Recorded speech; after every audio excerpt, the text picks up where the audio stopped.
All right, we're back. And we're back. And I had to prove that we're really VOD reviewing because look at this. Cloud9, TSM, a match, a VOD review. Good thing there's no VOD review kind of tag for the stream. Otherwise, I would definitely have been lying the last 53 minutes. But we're back with some NA League of Legends. Love the shot here that we actually get. 4 minutes 46 into the LOL event VODs. VOD, by the way. Just for full disclosure, I should check over some little settings and stuff. We'll have the audio on low. I haven't really thought about levels and stuff like that, so if things are too loud or too quiet, spam in the chat. The mods can let me know if I miss anything there. But yeah, C9 versus TSM.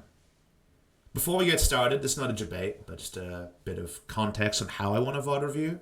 I'm not that interested in just doing like, let's VOD review this League of Legends game based on being an LCK caster. Because I don't think that is informational. I think in past years, you could definitely just be like, well, they're not doing it like Korea. And that would be some decent analysis. But even then, I wasn't big on that approach. I more wanted to understand the how and why a team was doing things. So I'm going to load up some of Games of Legends content just so we can kind of as a group understand the context of where this game was played. Less so about the win-loss. You can see at the top, 9-2 C9, 7-4 TSM. C9 way better than TSM confirmed. But I'm, interested in knowing, like, what's happening in terms of the NALCS trends and what these team trends are. So we'll do that a little bit, and then we can move on to the game. Again, another way to just delay things further. I'm sure you guys are really excited about that. If you just wanted to watch this VOD, you would have already watched the game. So, yeah. It's PapaSmithy content, so we're doing it PapaSmithy style. Let's load up what I got to show you guys. We'll get there. We'll get there. So, let's move this over here. We got C9 stats, TSM stats. I also want LCS stats. And we may even throw up some LCK stats, just because for a lot of the viewers at this time zone, that will be the biggest thing to compare. So, Cloud9 come in. Yes, there's spoilers as to who wins here. Yes, there could theoretically be other further spoilers. It's an inexact science right now, but spoilers, C9 wins this game. Full information out there. This VOD review is not about that. It's about why and how and what and lol and things like that. So let's understand the context. Teams are playing on patch 9.4. So let's understand where the players are at in terms of the meta. So I actually also can throw up my patch 9.4 stats. I basically do a patch summary every patch that comes out just to personalize it in my own words. Sometimes there's lots of like swearing and stuff in there. So it can be risky to surface stuff like this. But anyways, my patch prep. The Karthus nerf came in, so LS was sad. The Lucian nerf came in, so Viper was really sad. Viper, if you guys missed it, was going 3 points in W, Doran's Ring Lucian. Theory behind that was that Lucian wanted to trade outside of the minion wave. So getting the 3 points in W earlier is a big thing. So that's the reason why it went that way. So the mana cost going up, the base damage going down. Yes, you could still, I guess, put points in it and try to get your mana flow band going, but it's a bit sucky now, so not a big deal. The Rek'Sai changes, basically she's pretty broken in the early game. I think of her as like souped up AD Elise. Yet teams clearly haven't got a full opinion on her. So I guess she's a work in progress. Getting some zoom in, please. I can do that. If I can work out how to do that. Is that under... Here we go. Let's go with 150%. Silas Q radius, W heal. So Q max Silas becoming more of a thing. Thresh Q mana up and cooldown up. So basically, the standard play that I always saw Mad Life do was 3 points E into max Q. I guess maybe now you have to just straight max Q. You could maybe put 2 points into Flay and then max Q. Unsure. 3 points Flay is really good because it's the most reliable way to proc Aftershock, so having it up is nice, but there you go. So Urgot nerf, I know there's a lot of disagreement on how big a point this is. 20 mana up, well, he doesn't build mana items outside of a Glacial Shroud, so obviously pretty bad. 20 mana on his level 1 W, so that's already 40 mana. That's already getting a bit scary. The shield amount halved at level 1 is a huge nerf, obviously, but also the bonus HP ratio down. So that's a double nerf on W. So this is actually almost a gutting of Urgot, because Urgot's thing was he won lane so hard with Unsealed Spellbook. I remember sitting there, and you guys, especially LCK viewers, will appreciate this, because we sat there, we start up after, what was it, a 3-week break for Asia Games, and KT versus Griffin, and I'm sitting there telling you, guys, by the way, a lot's changed, Urgot's pick ban, when we had no Urgot before.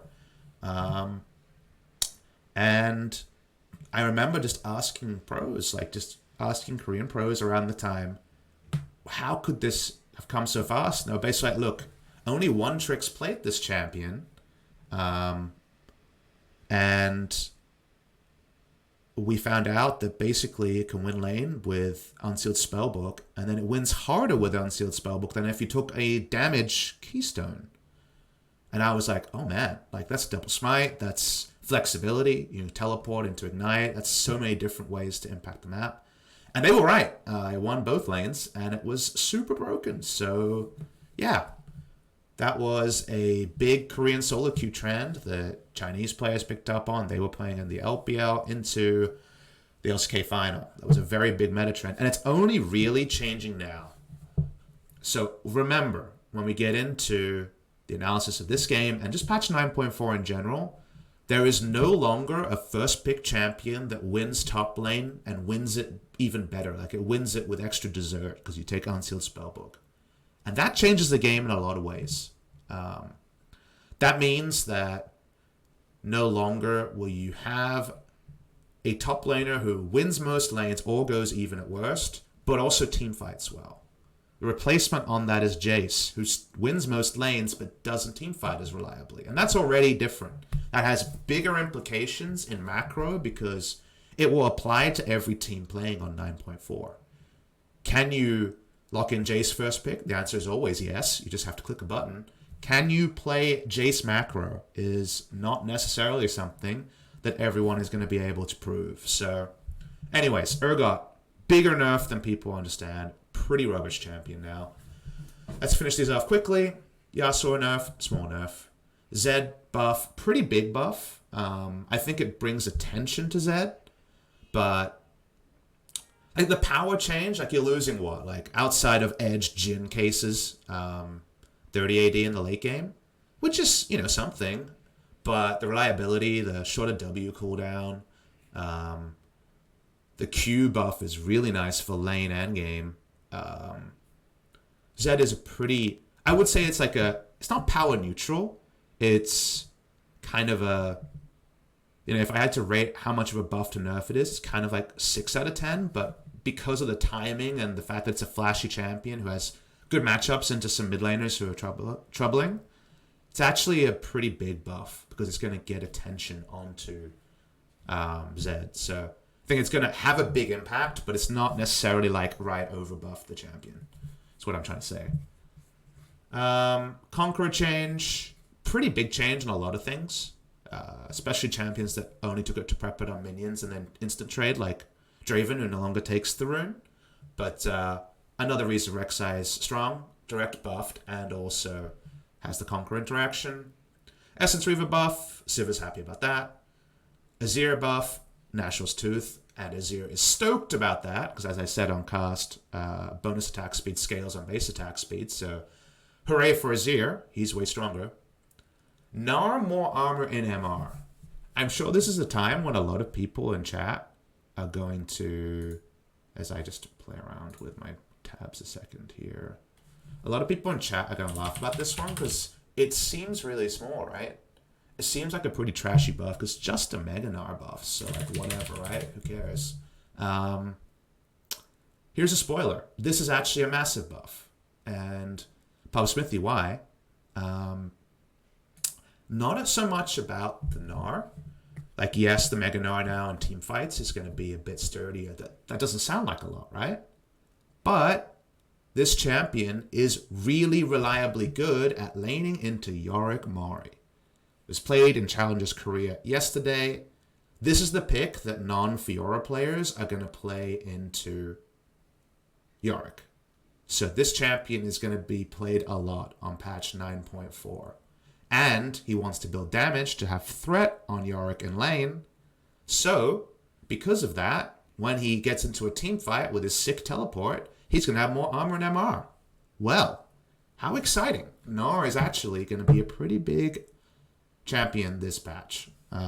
Sword and Cuvée, for example, who aren't so good at playing Fiora, can now play quite a lot of Gnar. So we will be seeing Gnar situationally on 9.4 forwards. The old matchups he was good into, not all of them are around. Like Maokai, for example, is gone and things like that. But the stuff he worked into, and the stuff people don't appreciate, like specifically the matchup into Yorick, means we will be seeing more Gnar. So Impact, he's going to be out there playing some Gnar.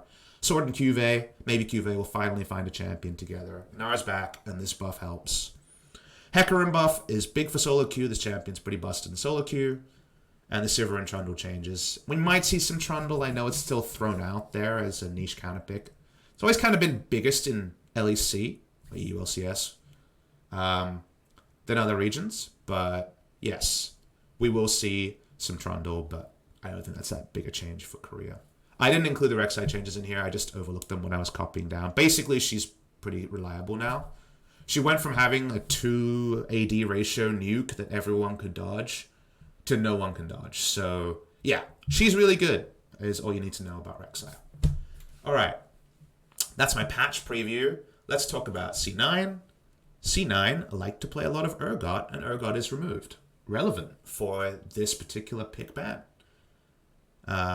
You will notice the TSM played some Urgot, but their win rate on Urgot is 0% and 33% over 3 games. So that's not a lot of wins. That's 1 and 3 on good old Urgot. So indirect buff to TSM. TSM also has Ven, who, you know, if you ask me about Western crit carries, I would rate. He is definitely up there when we come to history of crit 80 carries. So does feel like patch has some nice things going on for TSM over C9, who largely had Licorice on a lot of those fun scenarios. In terms of other champions that we discussed, I guess I don't really see too much other stuff leaping off the page.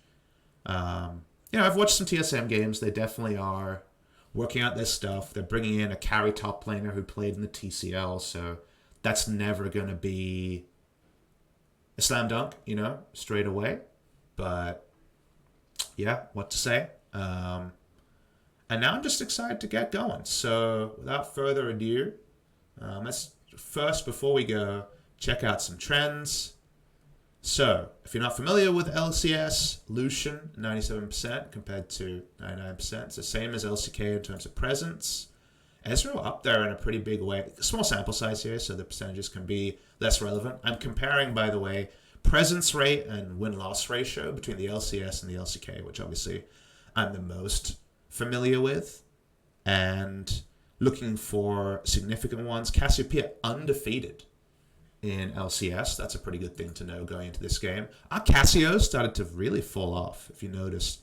Actual 40% win rate in Korea, but it's been a big win rate over in the LCS. Any other really huge ones? So the Lucian win rate obviously is great, but Who's to say if that's not just weak teams that finally get access to it? Do we see anything else huge here in LCS trends? Kali win rate, not relevant. Camille win rate, not relevant. Aurelia win rate, pretty good. And Aurelia picking up as a blind pick top laner in EU. Saw it in Challengers Korea yesterday. Nara versus Aurelia. Very real chance that matchup is back. And maybe Nara actually is going to be, without the disarm, in a pretty good spot like he used to be before. Just never thought about that till now, but throwing it out there. Are there any other anomalies? The Zoe win rate here is actually super low. If you notice here, 19 games, 53% win rate. Let's throw on one more stat before we get into this VOD. Look at this. This is the LPL win rates. This is pretty insane. Look at this. Wait for it. Full context. Start over here. Picks. 35 Zoes. Win rate. 80%. 80! She wins 80% of games in the #1 region in the world. 80. 80%. Holy crap. That is insane win rate for that many games.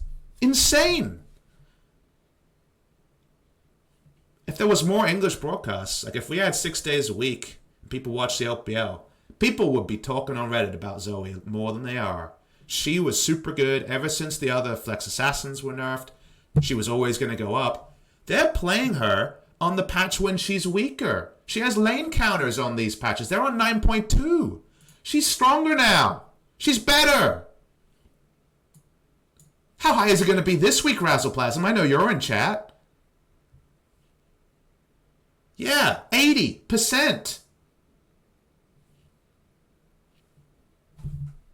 So the 53% is actually pretty rubbish. Come on, any Zoe players. Bjergsen's out there somewhere. Play some better Zoe, please. Champion is busted. How's it doing in LCK? Yeah, see? 55%.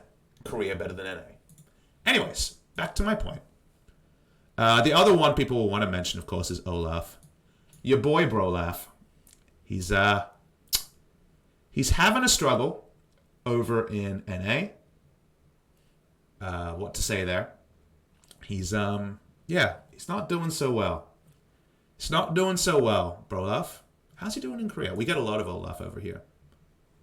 There you go. See? 61% to 0. 61% to 0. Oh. Never let me down, NA. Never let me down. How's LPL doing with your boy Olaf? They've never been as big on Olaf. There you go, 54%. But, what is this? What is this 0? 0. You know this champ is pretty free if you draft winning lanes. Like, you know, like, you just pick the winning lanes and then you go and dick their jungler. Like, it's not that hard to win more than 0% of the time. I mean, LS would be really stoked about this. Famous for being a huge hater of Olaf. We found the region for him. Off to NA with you, LS. This is your kind of region. No one would dare play Olaf with his 0% win rate. None. 0 wins! None at all. What does it mean? What does it mean? This is also not the greatest. Like, LeBlanc's pretty good, but yeah, 0%. None. No wins. None at all. Okay, so I guess we shouldn't look for any of the Olaf in this draft. Apparently not. So, VOD review. Let's get it going. We'll work out levels here and get all my stuff up. Play it out. Got Kobe Carson. Yeah. Let me know how the levels are. I kind of just like the little smattering of Kobe and Captain Flowers, but if they need to be quieter, I can do that. So let people know. The camera's in a weird spot now. I think it'll work out in game, but when we get in game, I will move it if it's a problem. So Let's go with that for now. I'm covering Sneaky and Zazel right now. I guess I do have to move it. All right, let's go to editor. I'll fly over here for now. Cool. There you go. So, we're looking at the bans so far. Patch 9.4, keep some of the stuff we discussed in air. How we doing sound-wise? People happy? People want 2x speed. I'm planning to zoom around. I don't mind going slow in the draft. Let's work it out. Let's work it out. Come on. Okay. People really want patch. We want 1.5. Let's do that then. Speed 1.5. Damn. Kobe's analysis is not very easy to understand in this one. So, TSM bringing it back. So first round. So the bans here, obviously, the Jace ban does come in. It's definitely something you can see Licorice playing. I also am a big fan of the Silas ban. I think Silas, you know, like we've been so inclined in Korea to get really up in arms about Silas, but I think this champion in the mid lane is actually pretty busted. He can do a lot of stuff. I think people just kind of miscast him. He's like one of those great actors that was given terrible roles for years. Kind of like a reverse Rob Schneider in that way. So because of that, you know, people think he's way worse than he actually is. But Blabber played the previous game. Svenskeren back into the lineup. So obviously a very strong invading duo here. Not necessarily going to be mid lane Galio. We're expecting support Galio. And then invading Kindred. Kindred's a Dread play. Dread player. Big Dread champion. So definitely rewards invasions. But you want strong lanes around invasions. And obviously we're going to find out more about that as time goes on. We're zooming through in this particular case. Silas also, yes, as mentioned, Niski had a strong performance on it. Reaper, my man. You are letting those locks grow very long. Shout out to Reaper, great guy. So the Zoe, it's going to be first rounded here. So no jungler from TSM. They're shielding that one. Could consider a Gragas as a disengage tool against the Lamb's Respite. Riven Man coming out. Man, we got a lot of Riven players over in NA. That's fun. Let's pause it here and just see where we're at. So let's think about the first round here. So C9, they got the Flex Casio going on. Something Sneaky could be playing. If it was obviously clutch, then we would think it would be a top laner. But Flex top laner, that part I like. TSM go for an entire bot lane, and it's with Lucian Ezreal removed. So obviously Ezreal Tahm Kench would be the god tier red side duo lane over in Korea. Notable they're not going for Kai'Sa in this game. Kai'Sa kind of would fill that spot over in the LCK, but Kai'Sa priority lower here, even though Sven is a big Kai'Sa player. In our second series, we'll talk a lot more about Kai'Sa because there'll be a lot of Kai'Sa going on there. C9, Flex Galio, but it's really only Faker who's played that in mid, so very heavily expecting support. And then first round Kindred. And it's, you know, kind of feels like a Blabber move here, but it's a C9 move. Like, this team has always been really good with tempo drafts. I think back to all the worlds. I've had the benefit of casting C9 at 3 worlds, and they've always been best at playing up-tempo junglers and playing around invasions and things like that. I remember Contracts playing excellent on... it was Graves versus Jarvan when we had a Jarvan meta at 2017 Worlds, I want to remember. So they're always about getting in there and getting there thick and fast, so I appreciate that. And TSM take the Zoe, and they take it at the best spot, right? I think first pick Zoe is super viable on patch 9.4. I think the LeBlanc matchup was the famous one that Korean pros were liking into it, but increasingly we're seeing Zoe into LeBlanc. Just because played at the highest level, if you're both at 100, I think Zoe actually wins that matchup because just hitting the bubbles, you're being able to win trades in a pretty significant way. So because of that, there's just not a lot of great options into her. I think if you're a great Echo player, Echo into Zoe works really well because you can attack her in mid lane and you are categorically better than her in a side lane. I also like Orianna into her. It sounds like a bad matchup, but I think with where things are at, Orianna and Syndra you can just take, and I think Ori has a lot of ball carriers in this meta, so I think Ori into her is fine. In previous metas, obviously, you were like, but he's just going to get hit by battle stars, and I just don't think the game is played like that right now. So let's get back in there. Syndra's a matchup that I remember we had Lava just dick a Zoe so hard with loads of solo kills, but I think actually Syndra's a more limited champion than Orianna in that it's always about the zero sum of does 2/3 of my combo kill someone or not, and often the answer is no if you don't hit your item timings. And pro play is so much about invading with your mid laner and rotating for mid laners rather than just I got perfect CS and then killed people, that I'm not actually huge fan of Syndra in the meta right now, but I understand where she is. She's a champion that would for sure work well in scrims that I think probably falls across on stage, even though she does some things very reliably. So, yeah, bigger fan of the Ori. Echo's a fun one. There's other ones out there that just aren't coming through, and if you're good old Showmaker, you could be running Katarina into it because he loves that matchup in solo queue, but he's just not, he's too afraid to play that one in pro player. We're hyped about seeing that one. Obviously, the assassins can work. The Bonk could work. Like we mentioned, it hasn't been working as reliably recently. The Zed, another one you could consider.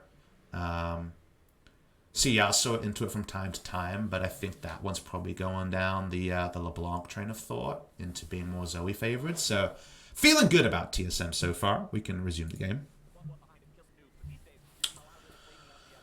So see how things go in the second round.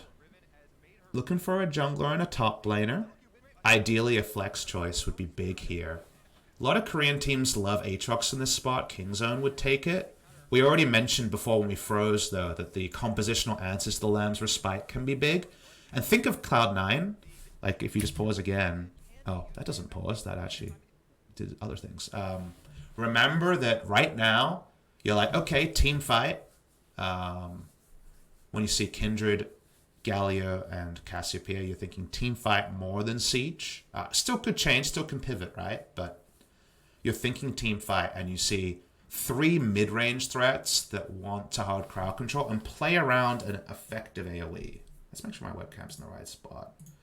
The reason why I say that is that if you think about how team fights work against a Cassio, Galio, and the Kindred, there's always that zone of kind of the Lamb's Respite width, or maybe the Galio Taunt width, that you're always respecting, because all 3 of those abilities won't be unavailable at the same time. So you're always, as a player, thinking about those zones that you're going to be unable to fight in.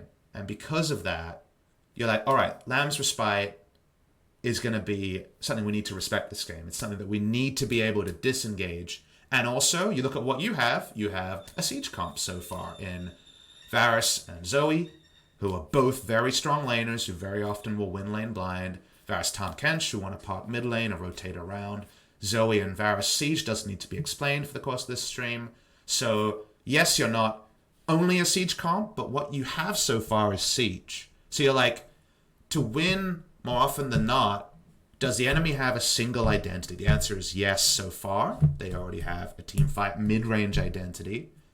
So to win more often than not against a one identity comp, you want to counter what that comp wants to do. Gragas disengage here is huge. It's a very clear Gragas jungle, because obviously they took the Tahm Kench first round, but the big takeaway here is that Gragas ult is range disengage on basically everything C9 wants to do, and you're a comp that right now is more about disengaging because you've got pick non-committal CC. Why not add a pick non-committal CC that also disengages in the Gragas? So I think Gragas is the best possible pick in this spot. We can go back to the game. So, action on to Cloud9. Oh, LS would not like this round of the draft. We got the Aatrox Victor. So the Victor is for... Okay, the Victor is a bot lane Victor. Yes, it could be Cassio. And it could still be Cassio, I guess, depending on the final pick here, because top lane is locked in. But your first thought here is almost certainly going to be bot lane Victor, because the analysis we had on 9.1, 9.2, and we saw a lot of Victor bot lane was, if it's a really tricky lane matchup, Lucian, for example, Varus bot lane is up there, you need to be able to keep up tempo in that lane. Like, let's say you go, what's available here?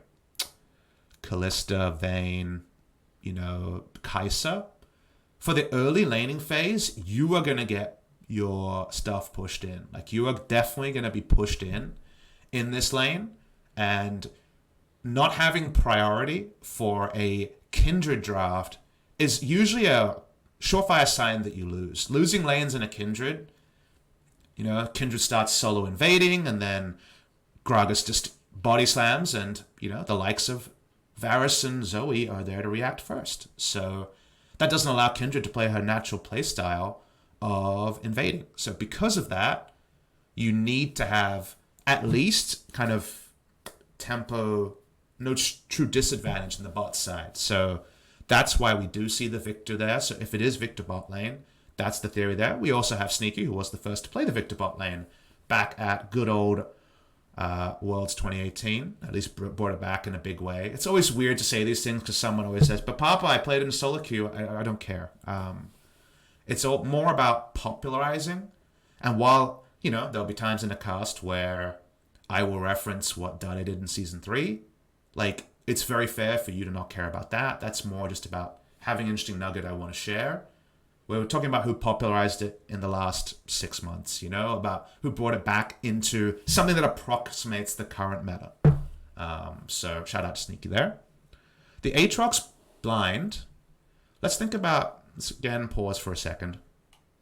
Let's think about why Aatrox blind, because I think that's interesting. Now, Aatrox blind. So it's a licorice pick. We know that already. It is something that Niski has played, but not as relevant here. It's a comfort pick for him in the past. Let's see about Broken Blade, though. So Broken Blade's only played a single game of Aatrox. It was a loss. Think about what he wants to be playing here. Remember, they've already banned a lot of fighters, and we know he plays a carry top, so that's always something that is worth thinking about. Aatrox is really safe. I don't really have a full opinion on him as a champion, as a top laner. On patch 9.4, reason why I say that is Summit still loves it, and there are a couple of Korean tops that still like to play it.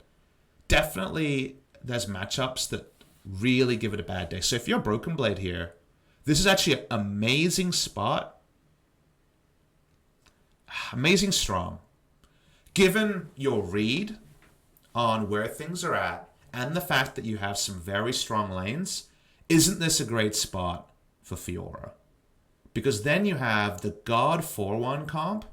Like, these champions in a 4-1. Poke from off the screen, poke from off the screen. Single target guaranteed disengage. AoE disengage. Like, think of these four and then Fiora hard countering Aatrox. Fiora smashes Aatrox in the 1v1. It used to be a matchup that Fiora needed some time. Now Fiora, because of the Aatrox nose, I think she just straight up wins at all points. This is like a god Fiora draft here for Broken Blade and plays into his tendencies. So I actually don't know what is picked here, so we're going to find out. But I'm thinking about why Aatrox, and to me it says Licorice's read of Broken Blade's effective champion pool, because we know that Licorice is awesome. Like, he is a great top laner and is very flexible. Now, all these things could be swapped, and I am, again, working on my own eyes when watching this, but let's zoom in here on what actually finds out. Where are we going? I don't know the lane assignments. I didn't watch this series beforehand. Taking their time. This is God Fiora draft. All right. That's not Fiora. At least TSM. Someone said Fiora. Someone said Fiora. And I appreciate that. But they went for this Nico. Nico bot lane has been played a lot in Korea. So I would have thought bot lane is the place to go with the Nico. But they already had a Varus, so we knew it was going top lane.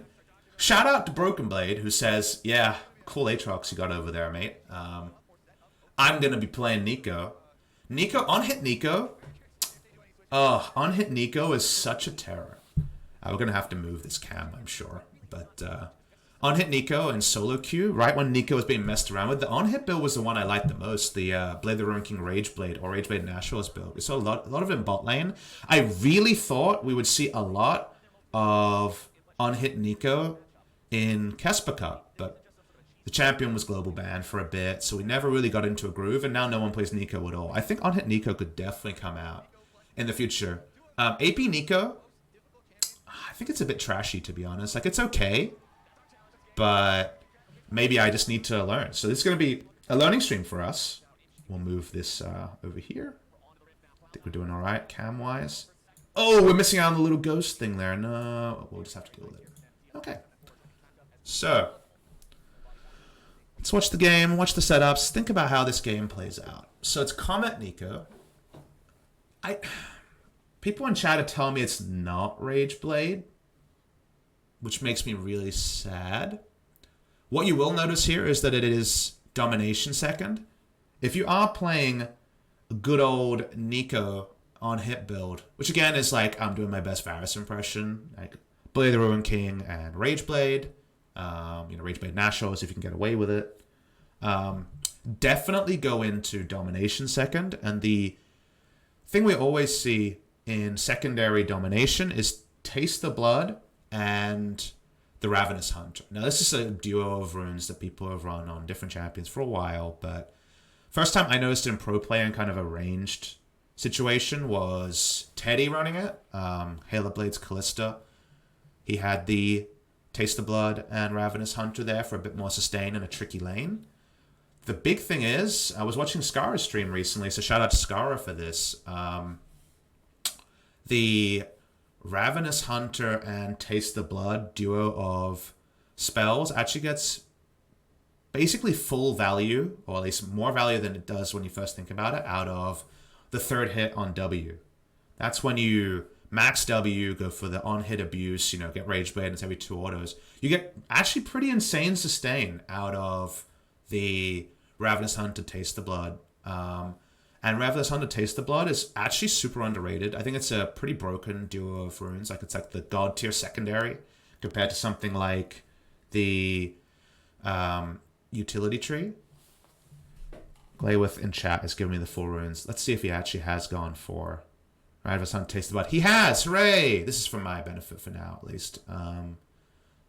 Ravenous Hunter Taste the Blood is not actually taken by anyone else in this game. I feel like that's going to be some rune creep in the future. There's going to be more of that. But, yeah. Really big fan of on-hit Ravenous Hunter Taste the Blood. I would imagine that Licorice will not be able to enter lane at some point, but I'm told that's not the way it goes. So spoilers, just because I'm spoiled. We're trying to keep everyone on equal footing here. The only person not on equal footing is the Rocks Tigers. I am, in fact, wearing Rocks Tigers jersey. They are dead, but always in my heart. Anyways, so thinking about the lane assignments, you would assume, whatever the build, this champion, the good old Nico, should be doing just fine on top. So that's some priority there outside of a cheesy all-in. Kindred also can do a lot of things. Lane-wise, really liking what TSM has set up here. I like Zoe into Victor. Victor can actually trade pretty well. Like, this is a matchup kind of like the Zoe LeBlanc, where LeBlanc was just, QRing Zoe's to death. And I'm like, my God, a counter! And then, it turns out that over time, players are getting more and more familiar with the matchup and doing, preferring the Zoe side. I can definitely understand that one. I wrap my head around it. Victor actually, at first glance, you're like, this guy, wants to throw down an E and kind of walks up predictably into a single spot to get into E range, especially if he's trying to walk into the mini wave as it comes and then gets obliterated. But I saw Victor's trading really well against Zoe's when the Victor player was better. Now, not expecting that here. I think Niski and Bjergsen is going to be a really fun skill matchup, but there's actually some really interesting trade windows that Victor is finding in this matchup. Again, I haven't seen it play out in this game. Wait and see. But on a simple level, I'm loving this. I'm loving the winning lanes from the side of TSM. They got a lot of good tools here, and I like the Gragas for comp as well. C9, if I'm, doing the LCK and I'm a professional broadcaster, then, actually giving you guys, like, focused analysis and not being able to wander like I am now. I'm super focused on how much Svenskeren can get done, because if he's got a huge combat lead over Gragas, which he should in the 1v1, the skirmishing 1v1 and 2v2, and his laners are finding windows to back him up, you can just win the game straight up through jungle pressure. So let's get into the game. Going further in. So level 1 here, TSM late invading on bot side to put down vision. Their job here is to make Kindred as accountable as possible, and they spot her, or at least they will spot her soon, around the vision top side. So very important for TSM if they want to play lane kingdom style to focus on to keeping Kindred predictable. They also have Nico, who we mentioned during Casper Cup. I actually think the best use of Nico level 1 is to disguise as the enemy jungler, and then everyone's like, crap, where is the enemy jungler at? So just the mind game should definitely make it. Works in solo queue as well. Obviously less important, but they get first access to bot lane. Now, because they were already in lane, there's no fake leash happening here. There's no ambiguity here. You kind of know Arcadian starts top side, so Niski should be hugging bot side. He is. Let's review that and see how good or bad it was. So at this point, they're like, okay, he's almost certainly starting top side. He is in fact spotted on the ward vision there. So Niski is, 5% to the right of the lane. He could have been more, but we'll give him benefit of the doubt there. I think he could have gotten away with it. Svenskeren spotted. This is so good for TSM, right? Like, TSM have got mid lane's flash in a good matchup, and so far they know where Svenskeren is. So right now, if you are the TSM coaching staff, you're in ecstasy. Like, my best laid plans, they're working. Amazing. But someone in chat mentioning about the vision range of the wall. That could be true. But they should have pinged out that he's starting top side because of how early they got access to the minion wave. And it's not 100% of the time, but it's enough of the time that I still think that getting the flash there is pretty big. Trade of flashes, but yeah, still, things really good for TSM. That's all I'm saying. Broken Blade pushing in. We haven't seen what build he's going into just yet, so the winning lane's doing well. Do notice bot side, though. A lot of respect is being shown. Arcadian has a bot side scuttle. Watching in the mid lane and get to play a pretty brazen trade because of redemption. Happy times. And Skaren face checks, but here's Niski walking in. Bjergsen backs up really well. Okay, so started the gameplay here where we know already that Svenskeren needs to be the one to really set the tone for this game. Basically, when you have a Kindred, it's how much do you have to give up in your lane for the Kindred to perform her primary direction? Like, if the answer is not much because you're already pushed in the wave and you get free invade timings, then, oh boy, Kindred comp is way ahead. If the answer is a lot, then you better be getting a lot. It's kind of your takeaway here. Licorice having the worst day of his life in a matchup.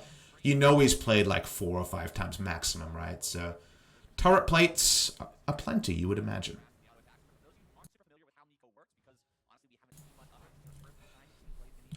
Drafts like TSM is running would have been way riskier pre-2019 meta, but remember that turret plates mean that just pushing the turret a bit is pretty good. It's actually really, I was making a point there and missed that, like, that went way better than expected. So teleports into lane and then, yeah, just a predictable back spots. That was actually really done by Licorice. And you need moments like that when you're in bad lane matchups, because remember, Aatrox just traded his teleport for the enemy flash in a terrible matchup for Aatrox. So that's actually some PogChamp right there for Licorice. That's the thing. That's the first time the TSM side is like, oh, I'm not sure about that. They're using the pressure, though, to start around the Drake. Just sniffing around both teams there. Ends up being a big thing for the side of C9's top lane. And again, any ways you can relieve pressure and what should on paper be a really bad matchup is big. Mistake from Broken Blade, like for sure he should be criticized by that. It was lazy, but you know, the minion aggro, the timing there, like it's one of those things that just happens in pro games that gets overlooked for a bit. Anyways, CS-wise, good matchup in bot, and doubling down on good matchup walks. This is a matchup that does get better over time because it's a Comet build. I didn't notice that at level 1, but really wants to win bot lane hard. Hasn't been able to do that so far. But it's acceptable because his jungler is actually ahead. So this is a matchup that, you know, every longsword purchase makes it better for Sven against Sneaky, and obviously you get that every time you choose to back. So it's always going to turn on at some point because of the huge outrange potential of the Varus. And your jungler is doing way better than expected. So I think it's an acceptable point. Mid lane doing great. Top lane should be still a flash up, and you could argue some more minions, but whatever. Mid lane gank, pretty standard there. Bjergsen doesn't flash. See the attempted turret dive here. I didn't see how this started, but it's fine. Let's call this a prank, but it is a plate gank in general. Like it's a gank to come in and push up. I think plate gank was what Ender said over in the LCS, so shout out to him. Now, it's going to be at the response of an Infernal, but I think that's fine. I think this game is won for TSM pre-30, so yes, you never want to give up an Infernal, but I think turret plates are a super primary objective here, and it's something where with the kind of lack of control bot side, it was a pretty natural thing. So you never feel good about it, but it's a natural extension of what this game was supposed to be, given where the battle lines have been drawn. So we're coming up 10 minutes, 14 minutes coming in soon. TSM small gold lead, should have been a little bit bigger, but fine. The flash down on Broken Blade, kind of the biggest black mark here. Broken Blade going AP, alright. This makes their siege stronger, but it's one of those moments, right, where you think about this, and you're like, we had Gragas, Zoe, Varus, Tahm Kench. So we had the god 4-1, right? And 4-1 is usually the way. You don't really see siege anymore. The punishments are so severe to just a siege comp, right? Like I'm talking Jace top, you know, Nidalee jungle, super siege comp that you don't see it so much. So 4-1 is usually the way it goes. You know, siege and poke are very kind of interchangeable words. I saw Hello Talia say it's a poke comp. You're right. But it's very much about taking down turrets through pick siege. And my question is adding an AP Nico making the comp better at winning that way through purely sieging and poking? And my answer would probably be no, because it's so much into that. When how often is your top laner actually involved in the siege? How often is your top laner actually grouped as the 5 in mid lane?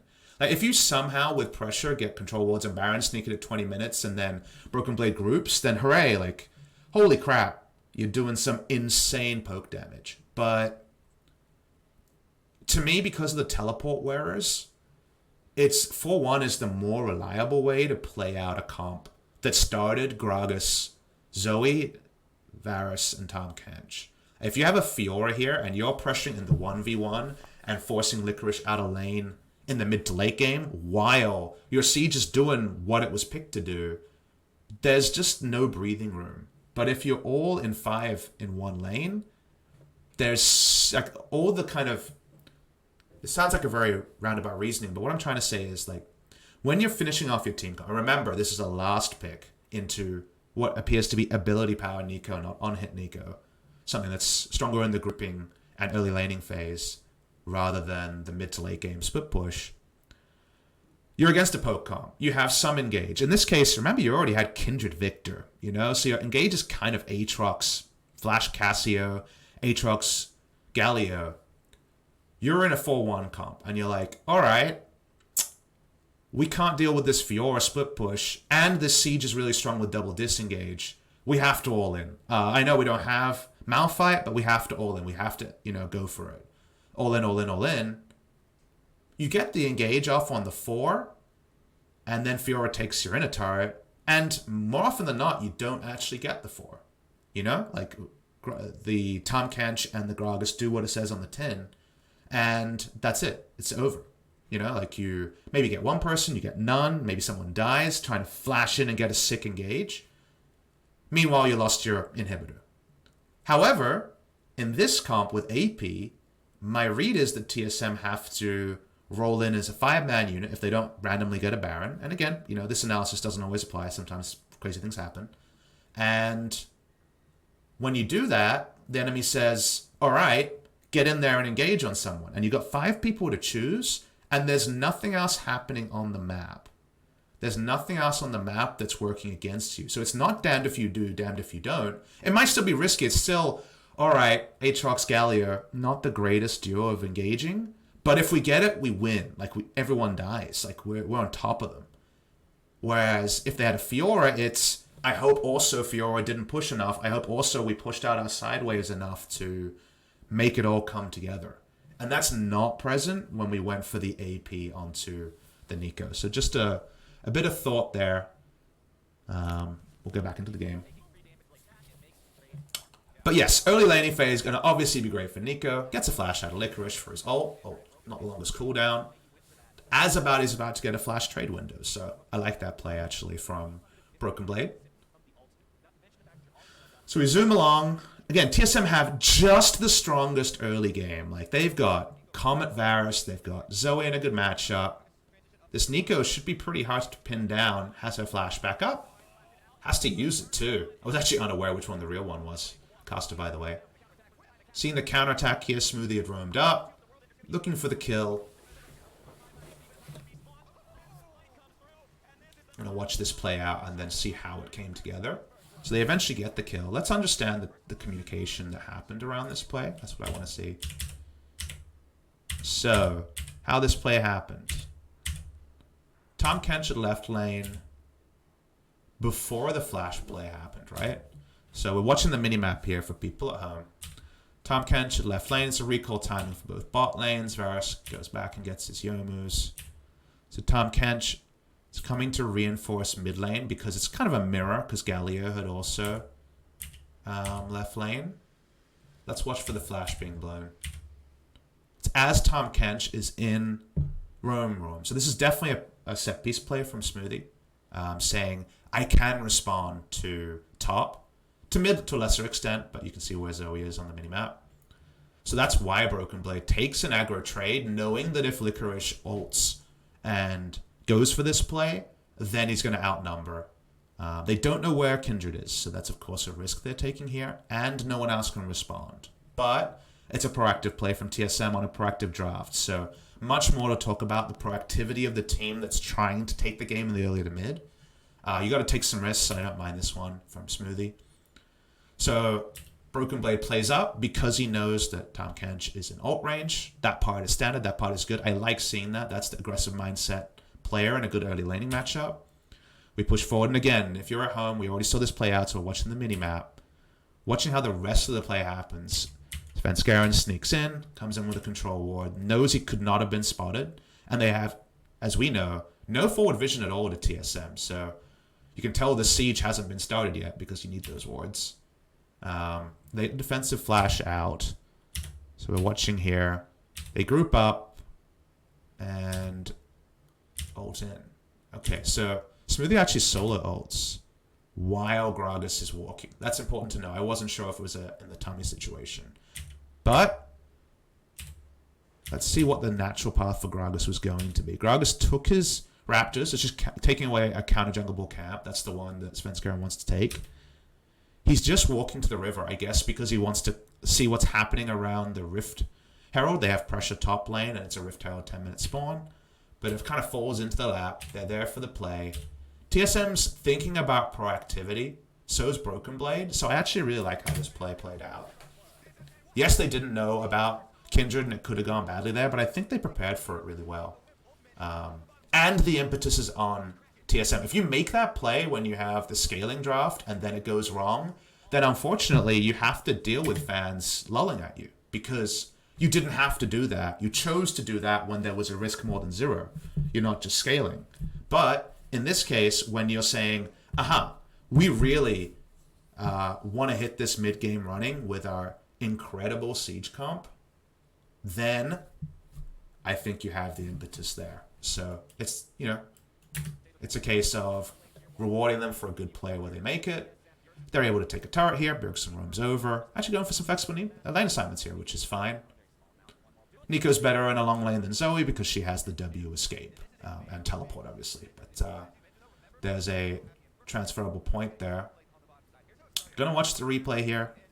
Go through it again. You see it in real time. So it wasn't a Tom Kench ult. It was just Gragas walking up with Predator. Next out he's really fast. KDM misses the ult. Hilarious, of course. It means his damage number is lower in a fight. But not going to be significant. Just a really good map play from TSM. And it's one of those moments where, we know that C9 goes on to win this game. If you're TSM coach, you get to start off with some really happy VOD review. Like, this VOD review is not depressing at 12 minutes in. You picked a draft with an identity. You had good synergy between the lanes. You got an advantage. Could you have gotten more advantage? Sure. But this is actually going pretty well from a TSM side. They haven't done anything woeful by any means. And it's always good to have good parts of VOD reviews. That's why I was so upset during that Jin Air series, right? Because they just did nothing and lost. And I was like, well, I mean, there's no VOD review. You just didn't do anything. But TSM are doing things. And I know that has been one of the heavy criticisms of them over the years, been inactivity. Going back here. So the map state right now, it is top side of the map heavily in the control of TSM. So they should start the Rift Herald now. They can sneak in through the backside. And it is being pinged out as a potential, very standard move. Remember, it is AP on the Nico, so the on-hit build is not here. It would have been, what, Blade the Ruin King or Rageblade at this point? The defense starts, TSM backs away. Let's think about this from TSM's perspective. So they've got river control, but not wholly, right? There's a blue ward here, and they're going to start seeing people walk down. Now, Sven can get there. Smoothie can get there a little bit slower than Galio. It's kind of hard to speed check those two, right? But I would think Galio's threat range is there faster, right? Because even just the warning sign is a big AoE. They don't know where Kindred is. So not having bot side control at all compared to C9 having some control top side is actually an oversight in vision now. So it's the first, again, part where you have one little dinky ward to the left of where Zoe is on the screen here. But otherwise nothing. And at the end of the day, they give this up pretty quickly. So Aatrox leaves the wave. They start to get a little bit worried. They notice Kindred, and that's where they give it up. And if you look at 3v3 with no vision lead and no prep time for Nico, Zoe, and Gragas, I completely agree. You're going to lose this 3v3. Licorice doesn't have ult. It's like a kind of a small thing, but if at exact time of there, maybe you're a bit more brazen, but they can't rush it down. They don't have an on-hit build. It's okay to give this up, but other teams would have tried to force a bit harder. And Gragas, I assume his control ward is on the pit. When did Nico shop?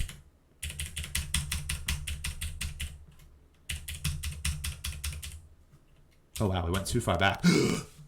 Monkas.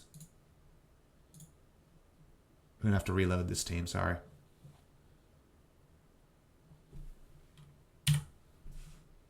Like, killed the internet. No, come back. Alright. But what here?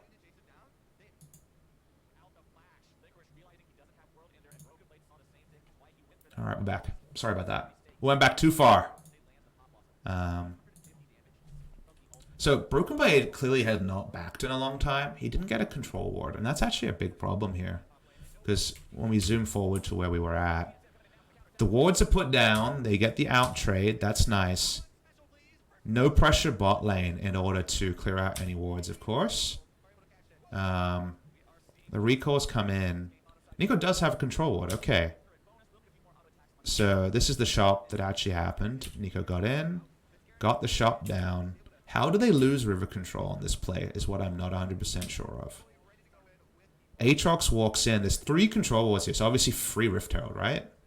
Let's watch the minimap to understand this. Okay, so it's actually Gragas moving a control ward as Aatrox puts down a control ward. And that does mean that Zoe can't play this as confidently as she wants. And this ward was just out of vision. That's interesting here. I thought this setup could be cleaner. They actually lose out a little bit here on the setup. The setup here, if it's a little bit more on point, and if they dole out the control wards better, I think comes together. So it's a little bit shoddy setup here. It means they lose Rift Herald at the perfect time. That's not ideal, because it's going to take a bit of time to return to bot side control, which they've just given up completely, and they're not starting up the Rift Herald. Broken Blade's pushing up, but he's sticking with the AP build, which, again, for right now, is probably the strongest 1v1 build before 2 items are done. But it's not going to have the same pressure of the 4-1 that we've discussed already at length this stream. So we'll see if they actually play to what the 4-1 can provide. Now Nico is so far up and recalling in a really greedy spot. It's not the most predictable spot. You notice that the first spot you would expect is the more defensive brush, but to me this is a Broken Blade tendency from what I saw on the TCL. If you had gone on hit here, you can understand some rampant aggression. Gets away with the recall. So look, it's after Aatrox had already channeled his recall. It's understandable. And TSM are able to take down the Mountain Drake against the pressure on the map. So I wasn't paying attention to that. They're just able to walk down as multiples. Kindred goes topside. A lot of this is ships in the night, but it does mean that TSM trades their power topside, which they couldn't use. The perfect play here is to go topside, get your control wards in the right spot, take the Rift Herald, and then shop, you have the faster recall, show up with multiple control wards, and then just take the bot side. If you read that you're stronger, remember, they are early to mid game, and with a control ward lead and people having to face check the Comet Varus and the Zoe, I would agree with it. You don't see that here. They only get the Mountain Drake, which again is still getting something. It is still TSM largely doing what they need to do. But C9 are just saying, hey guys, I like our scaling. They got a fake AD carry in the Kindred with Conqueror. They have a lot of wave clear on the Varus. And obviously Cassio fulfills the AD carry role from a magic damage side. She's not that different to Corki, right? Because she's consistent damage, magic damage that spikes really hard. If you're thinking about what you have in a team comp here. But how do we do more things? Remember, again, we start pausing. We're going at 1.5 speed, so time's getting faster and faster. It's 16 minutes now. And this comp from TSM is so strong early to mid until Aatrox starts getting a bit of threat and magic resist in the 1v1, which is going to be much easier because the AP build. And 5v5 wise, if they lose out on vision control, if they can't make this about the NA RAM, then it becomes a lot harder to pull off. But for now, the game state is still there. We're still not seeing the kind of game things that would really hold down TSM as the game goes on. But if you're the coach of TSM, you're saying you should always be getting 2 for 1 or 1.5 for 1. You should never be playing on one-time speed, I guess, the analogy I'm looking for here. And if it looks like they're not getting things we can talk about, i.e. big teamfight wins or Rift Herald or Drake, that's a problem. And they still have not got the Rift Herald, even though Aatrox is scared of even leaving the minion wave. He's so scared to even walk near his control ward around the blue side. The Rift Herald's after 17 minutes. Man, if you'd nailed that setup around Rift Herald and had a 30,000 gold game here and 2 items, 2 items on specifically Sven, who has that cheap build, the amount of things you could force would be way higher than TSM can right now. TSM's still strong, don't get me wrong, but the gold lead's not growing, and I feel like if you're pushing up for these 1v1 plays, you should have gone for the on-hit build. Again, I'm just a huge fan of on-hit Nico. It's ridiculous in the 1v1 when you have Rageblade and Nationalist. It might... I wanted to say out loud it might be better than Vayne. It's up there. It's really dirty. But regardless. Pause again for item spikes. We have Youmuu's and the second Dirk transformation here onto the Varus, so Duskblade Drakthar and Youmuu's. Just think about how the items line up here, right? You're trying to NA ram in the mid lane, and Zoe's got Ludens and more AP, plus close to 40% CDR. She's got 20 from Ludens, 30. She's got Transcendence, no doubt, in the build. I don't have that confirmed. 40% CDR, probably 45, right? She's got Utility Tree, so 45% CDR. And you can't, and Varus can do what? 800 damage to a single target off screen with the Q. In comparison, you have Varus, so you have Victor. By the way, this is a common mistake I make in cast. It's a drinking game, by the way. Varus and Victor. Atlas and Valdez can definitely confirm. I get them confused sometimes. Victor has to walk up to the minion wave and sometimes randomly cleanse, right? Just trying to laser down the minion wave because he doesn't have huge range. He has to get near the ranged minions. And Cassiopeia has a shield to deal with damage you can't see. So just mid bot lane is unbelievably different at 18 minutes. And they don't have the map control to not make it about, well, I can't see those people because TSM have the early priority. So there's so many cases where TSM should roll up, put down some flank control wards, and say, this is mine. Like, what are you going to do about it? Cassiopeia can't get near you. Victor can't get near you. Your engage, as we mentioned, is Aatrox sweeping the floor with his Q 3 times and getting Galio ult. Like, it's not going to happen. So TSM own whatever they want. But it's kind of like, you know, when... I don't know if it's still like this, but I remember Xbox Live and PSN have free games.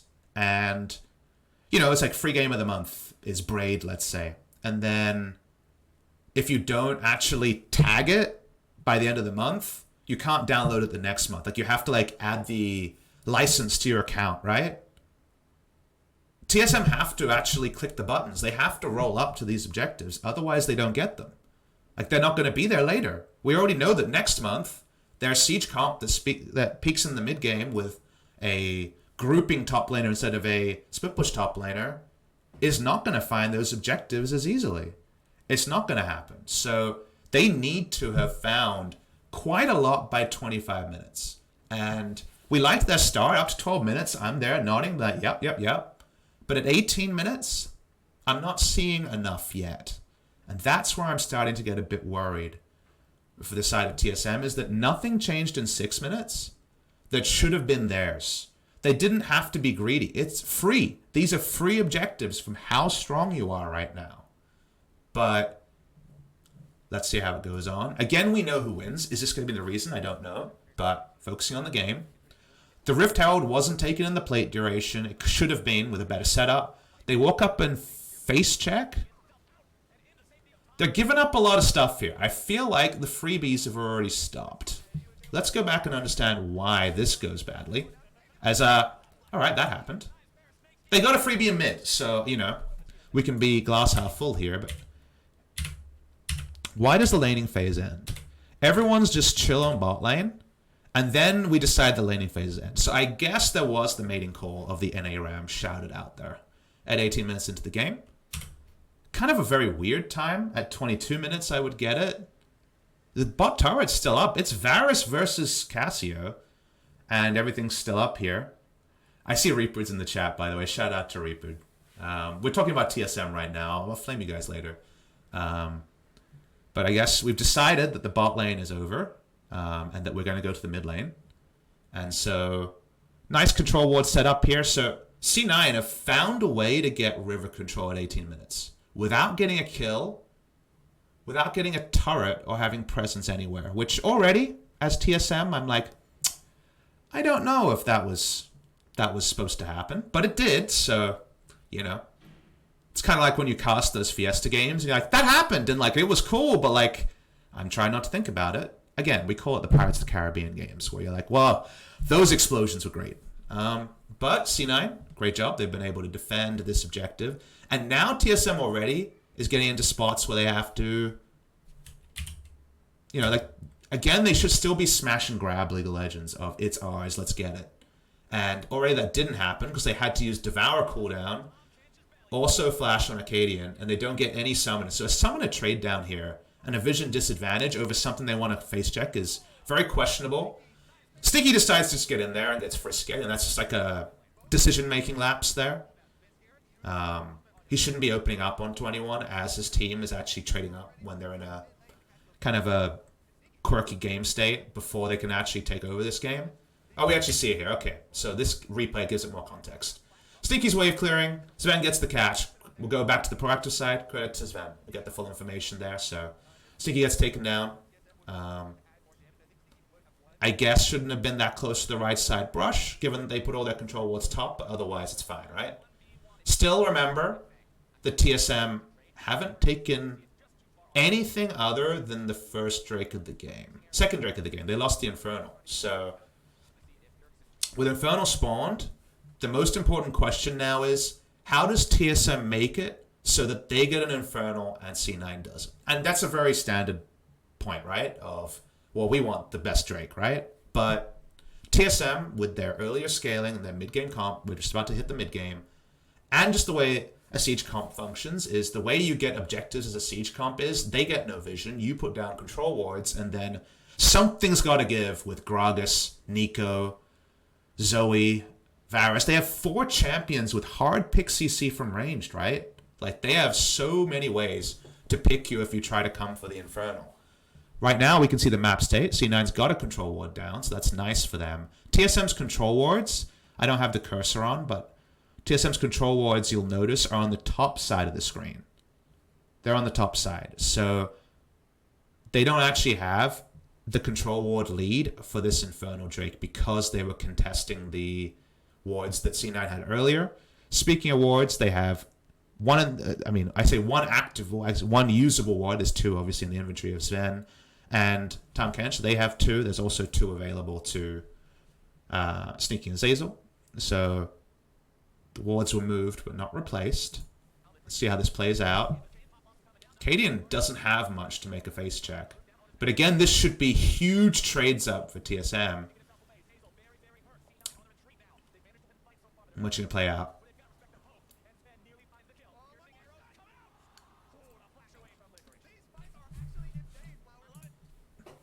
Is it worth trading your flash for Licorice's flash on Sven? You have Smoothie, whose flash is still up, but now Zoe and Varus can be flanked. And it was impossible when they had flash up. So my thought is no. It seems really greedy. And it's one of those scenarios where you look at it after the fact and you're like, okay, but like, they'll only lost 1, but they should be getting everything because they have the mid-game comp.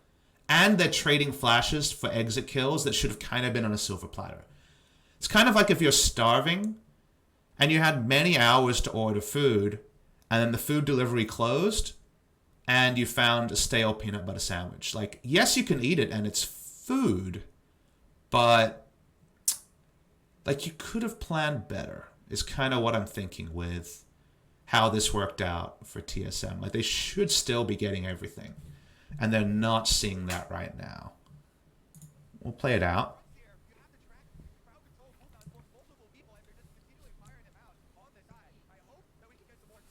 A bit more, yeah, the duo lane's just sieging here. The Infernal should be there. Anything less is shocking. Oh, no.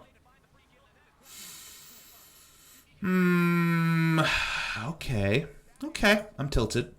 What happened here?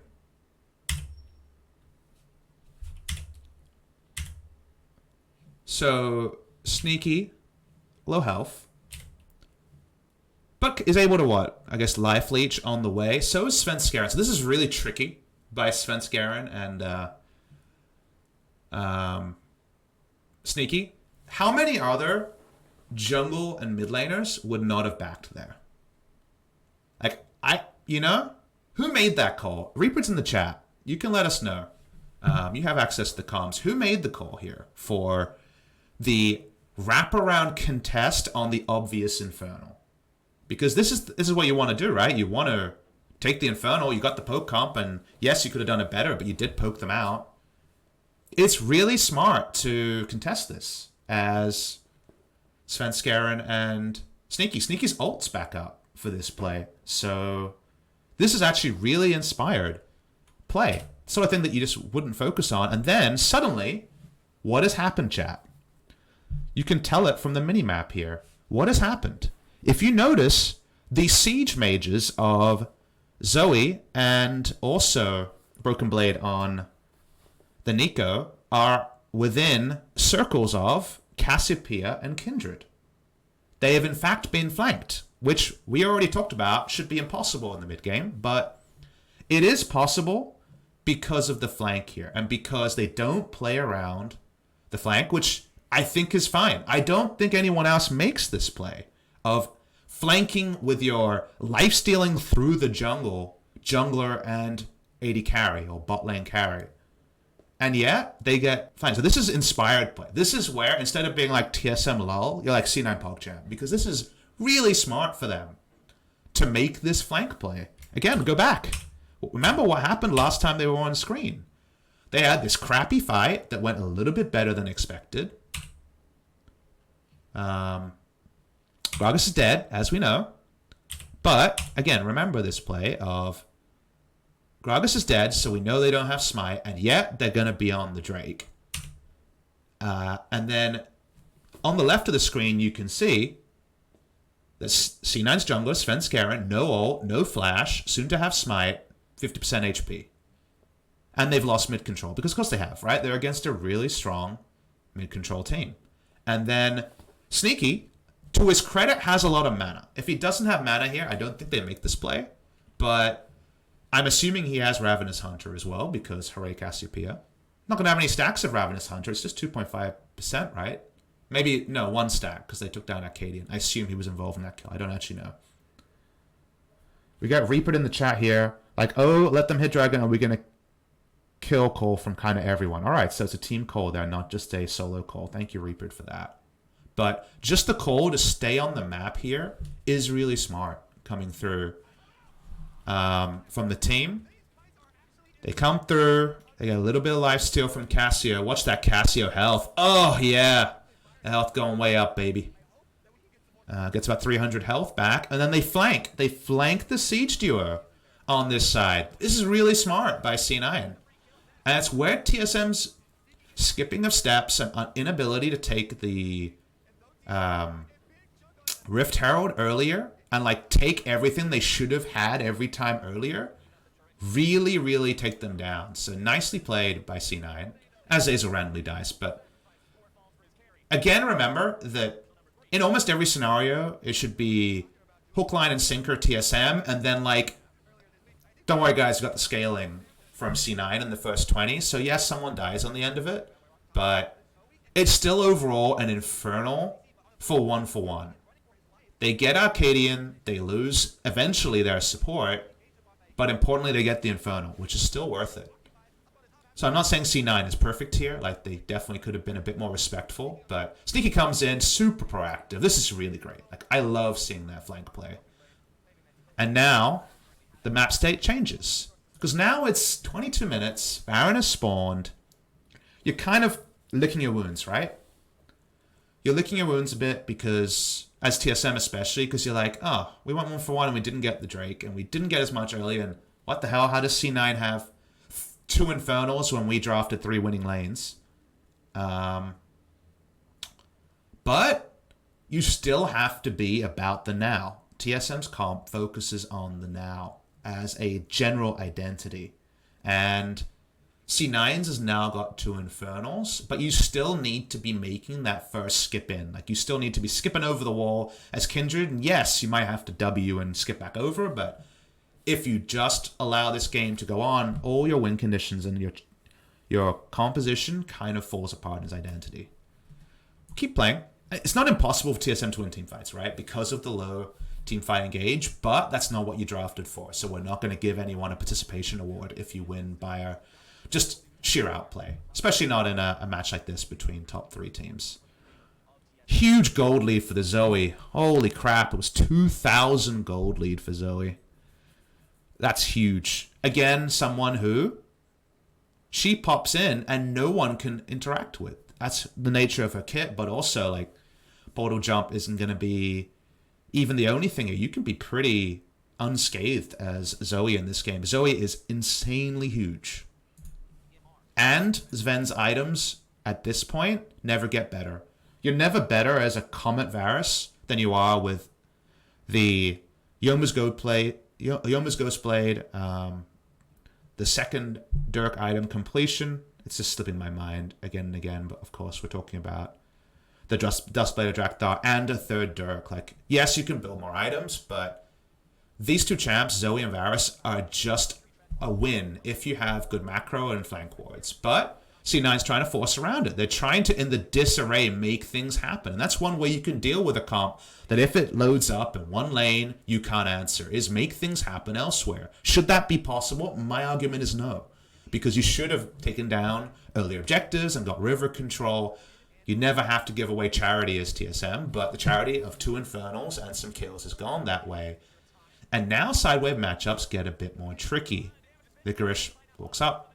It's a roam gank from Varus, but Old is up here and Licorice able to disengage. Again, the minimap in a series like this tells you a lot.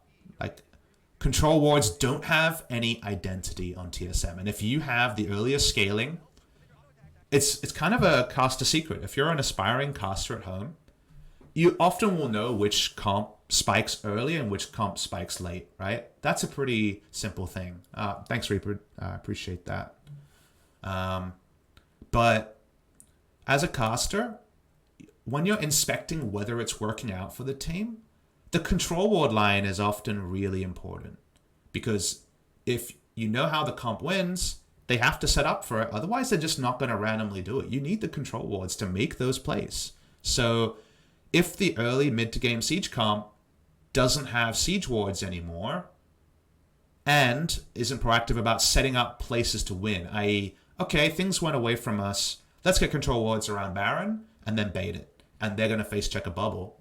They don't start doing that, then they're not really actually actively influencing the game state, and the double Infernal comp gets to pile on more items. So, watching the game play out, 24 minutes, so kind of the dregs of when TSM's comp is pretty significantly stronger than C9's as an identity. Looking at the gold numbers here, and Beardson is doing fantastically. Just letting it play out. We're trying to understand where TSM wants to force something next, or if C9 is just actually the aggressor now. Because we can have these musical chairs where the enemy team decides that now they are the strong ones and they will decide everything. We look at Broken Blade in a 4-1 spot and we cry about what could have been an on-hit, Nico. But it is what it is. It's still pressure. It's still getting an inner turret. And theoretically can team fight better. Now, again, I'm of the school of thought that who cares should be able to just kill Aatrox straight up in the 1v1, but is still able to push in his face, which is like killing, but slightly less bloodthirsty. So Doa would not approve. Watching for resets here. C9 actually don't have as much impetus to reset. Now, here's an interesting spot. Neither team had reset. C9 had more active control wards on the map, but their control wards are top side. TSM have a spotting control ward top side, and they had vision control around bot side. However, this is a Infernal for Baron trade. As a team that should never lose Baron. Talk about siege comps. What happens when the 5 members of TSM roll into mid lane against Baron buff? They do nothing. Even Varus, who has AD AoE line wave clear, can't do that much against Baron minions. Zoe and Nico are useless. Never, ever, ever can you lose Baron against this comp. As this comp, I should say. Against the comp doesn't matter. As this comp, as a siege comp that didn't go for a Fiora, you can never, ever, ever lose Baron. Never. Especially when you have the earlier spikes. So, because their vision line was bot side, they rush it down, they contest it enough, C9 don't feel strong enough to go there, and it doesn't matter. But you start to see those moments where there was a chance they would lose it there. Watching here, C9 just poking around. All control was top side, and Baron vision and losing Baron obviously hand in hand. That's why we examine the point, even if Baron isn't randomly snuck down. That's not the reason TSM lose this game. Anyway, they got their first Infernal, so matching a bit of scaling here means that Zoe and Varus poke at their strongest point is way stronger. But how did TSM get more? The easiest way to do so is take an outer turret. Well, sorry, they're all gone. What's the harder way? It's to get vision control around where you see Svenskeren, and to a lesser extent Galio backing. So because of that, they're not able to do that. We get a reset. So much the game is about resets. Something I think casters should talk about more is there's a lot of moments like that where Zoe wants to be pushing up and putting down bubbles, but can't because doesn't have the vision line to do so. And it's so much about who has control wards and how many do we have, and who has control and how do we get rid of that control. C9 had control because they traded Infernal Drake for full Baron control, and TSM had not fully reset since then and didn't have a lot of control wards left over. Plus their face checker is Gragas against Cassio. Face checking against Cassio is death if you don't have 2-tank lineup. They don't have that. So TSM's next goal then is, well, there's no easy outer turrets to take. Let's focus on taking down this Baron vision. Getting Baron vision is the only goal they should care about right now. So we can press the play button. You talk really fast, Captain Flower. Speak slower, please. So TSM sneaking in vision. One control ward goes down.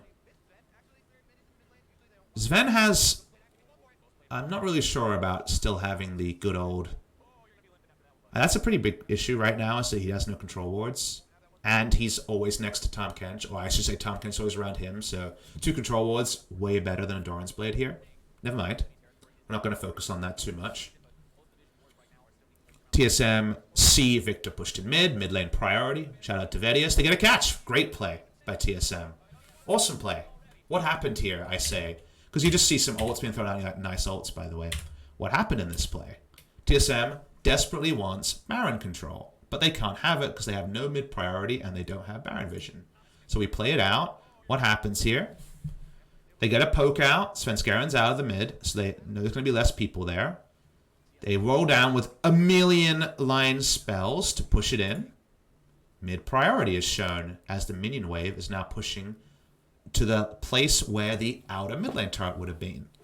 Great time to be able to walk over and test your Baron because you know that Victor is pushed in the mid, can't respond fast, and Svenskeren is low health. So they do. They group up and they have that undeniable mid-game pick power that we talked about. Guess what? You throw out the Zoe bubble, and the only place you could try to defend as a duo or a trio, you get a kill. They take down Sneaky. This is really good play. C9 probably have to think about their angle of approach if they want to contest vision. You always want to kind of pretend to contest vision and be like, yeah, I'm going to kill you if you do that. But given you don't have Tahm Kench, the formation has to be Galio body blocking. It doesn't happen. The bubble comes in. Nicely played on the side of TSM, and this is the time to start Baron. Now, they don't sweep out the ward above them. They seem to be really worried about speed of Baron take, which seems strange to me, given they know that Victor is around and Kindred.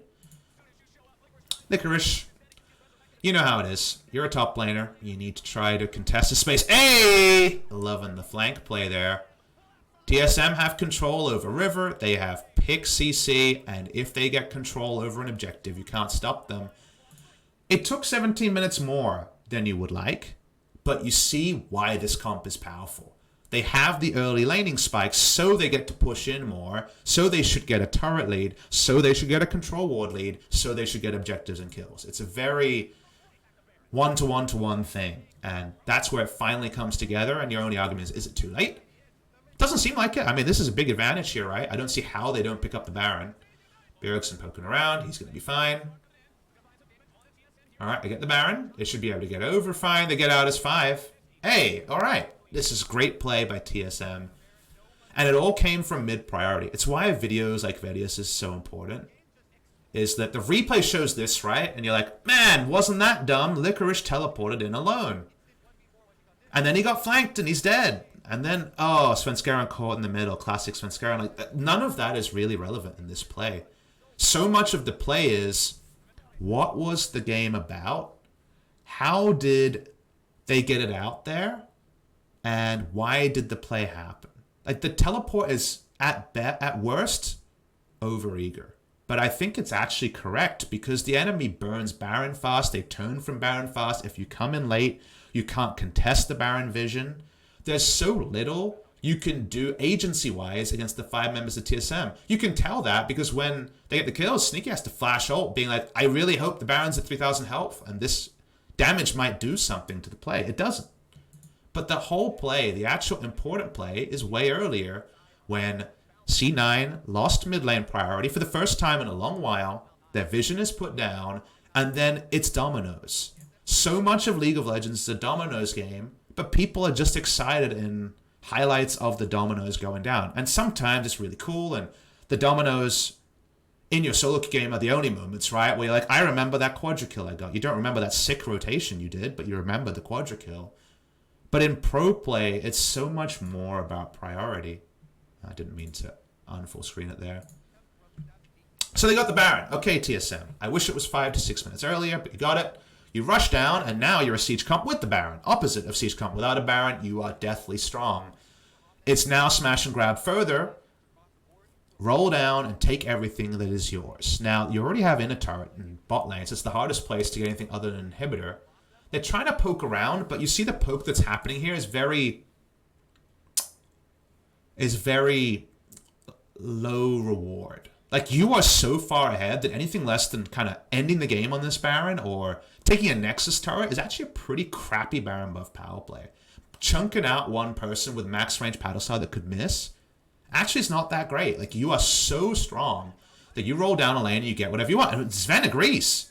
Look at Sven. Sven ain't taking no chance ultimates, no Wei Zhao chain of corruption there. He just gets his man. That's really nicely done.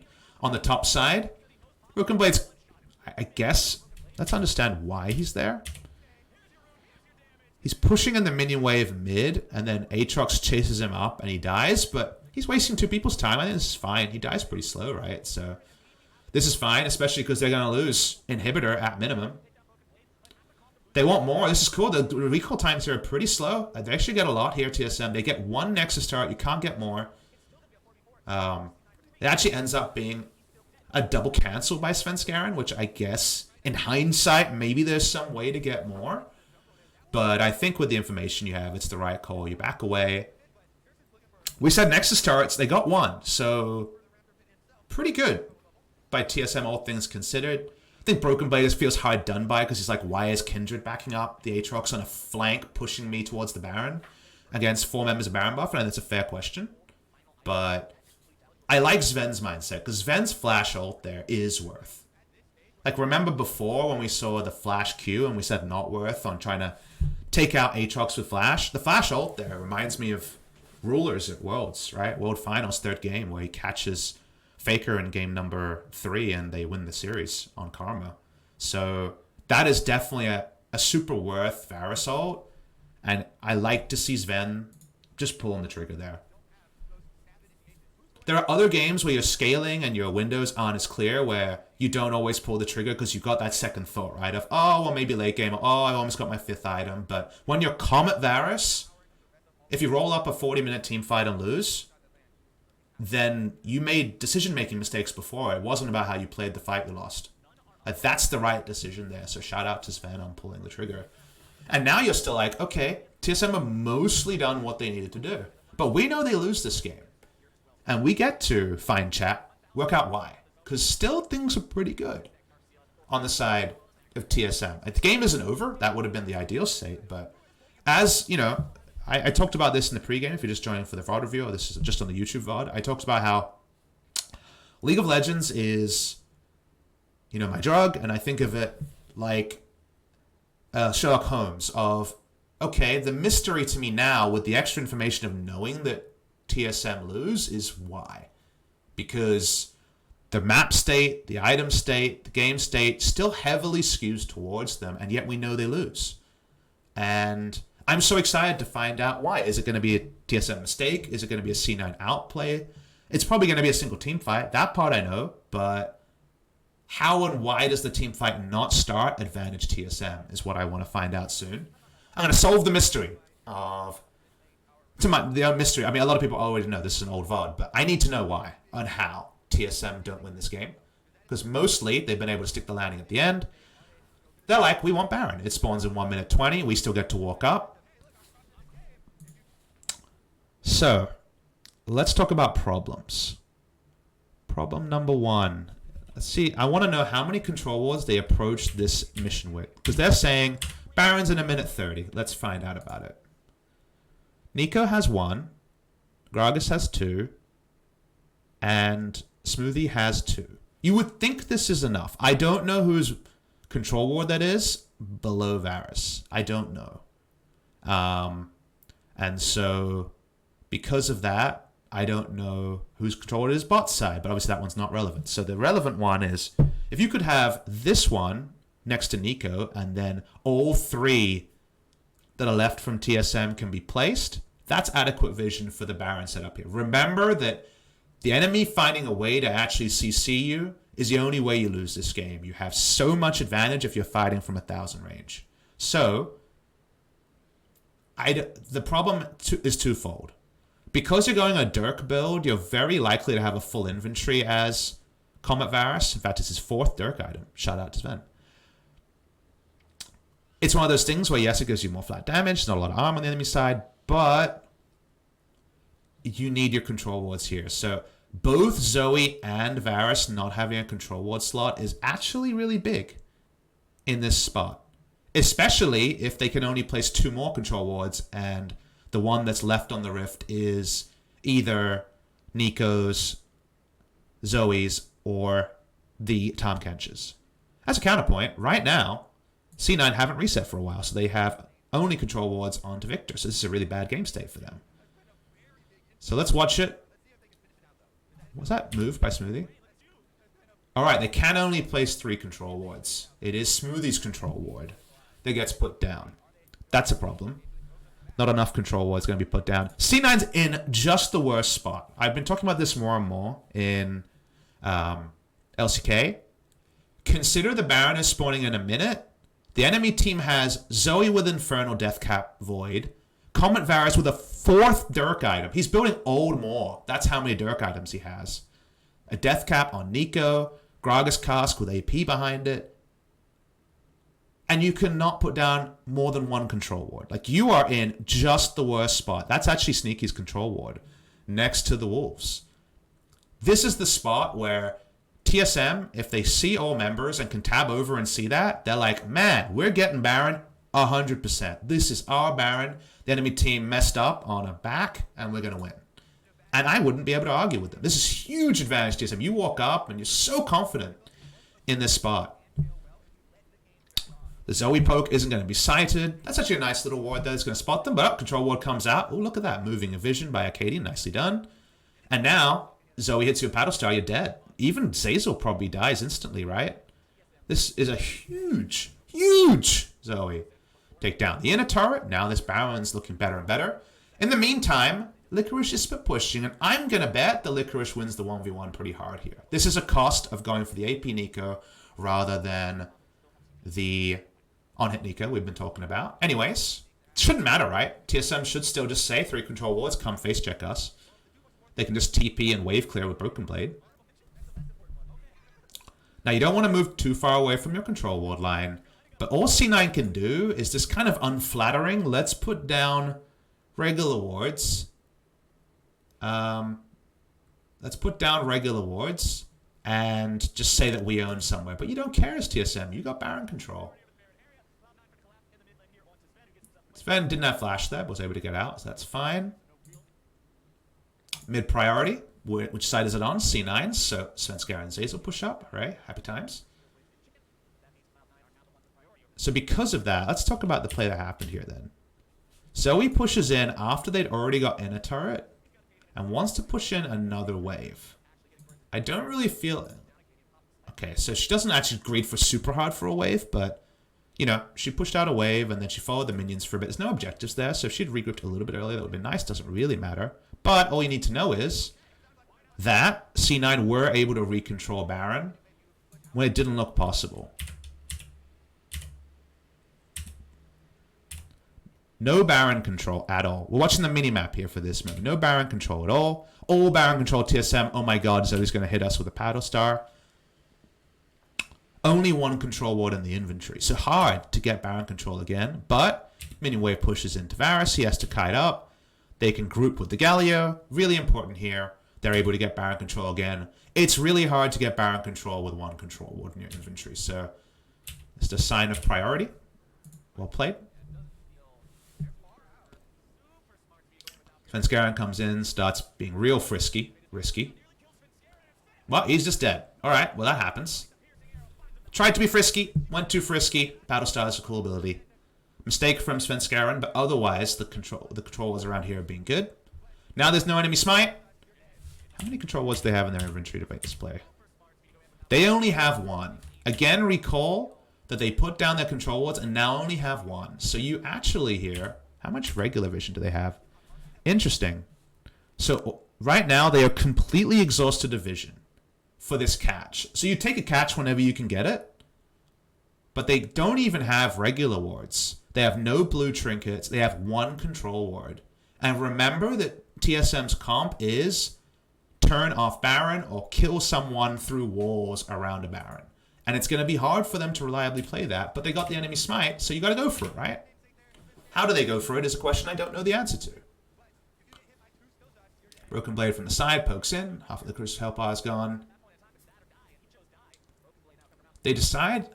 they're setting up for a flank, but it has to be over blue minions. So Broken Blade's not realistically going to get a Pop Blossom off there. Clearing out the wards. Alright. This Baron is going to be given up. Good call by C9. They're not able to do anything about it. They know there hasn't been vision bot side, and there's been no recall, so they should...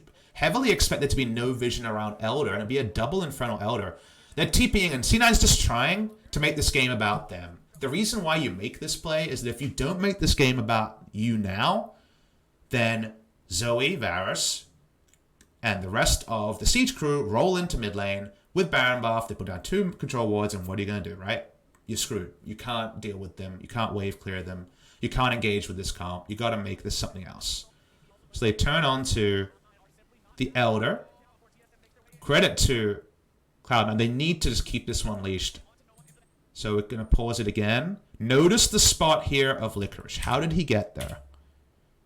Was he ever spotted? I'm going to watch it again.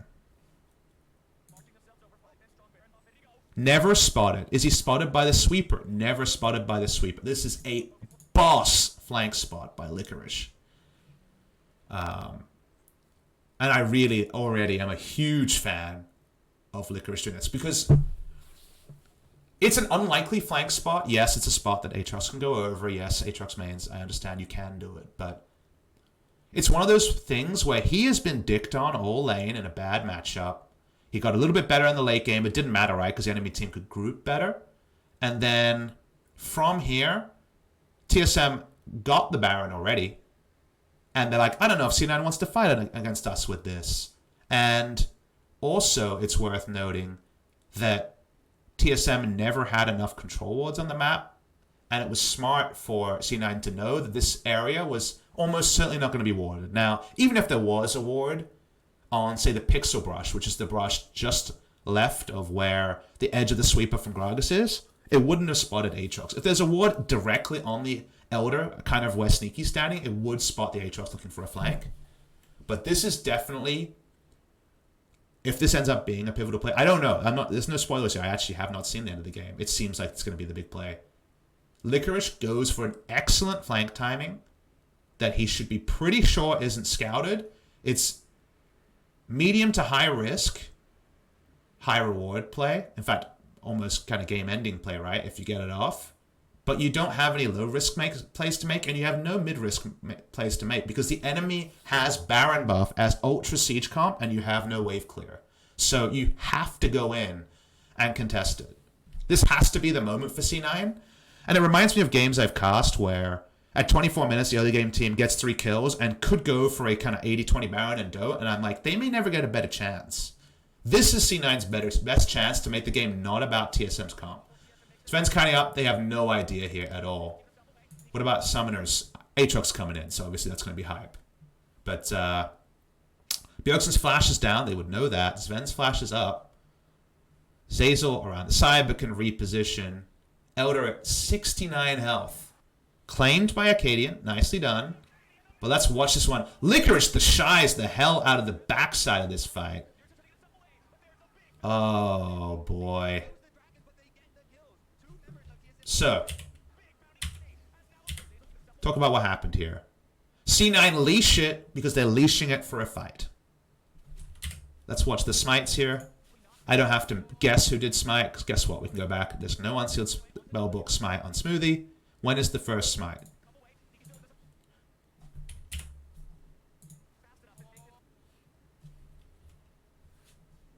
Let's do it in slow motion.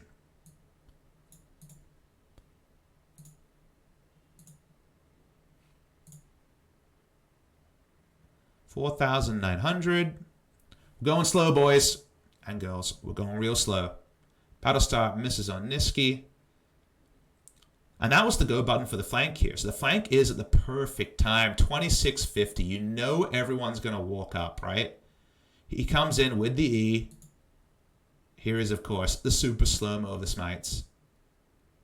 Remember, this is TSM saying we can fight for this. They're not asking where the Licorice is. They're just going in for it. Let's... Alright, 1130. First smite, 1130 gets it down to 166. So early smite from Svenskeren, but that makes sense. He's feeling super pressured because 4 people are running into his face.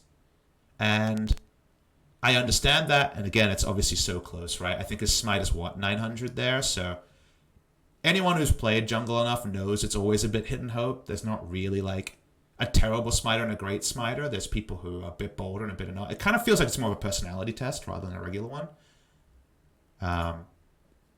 We watch the fight as it plays on. Yes, it goes to TSM, but watch Aatrox in the backside.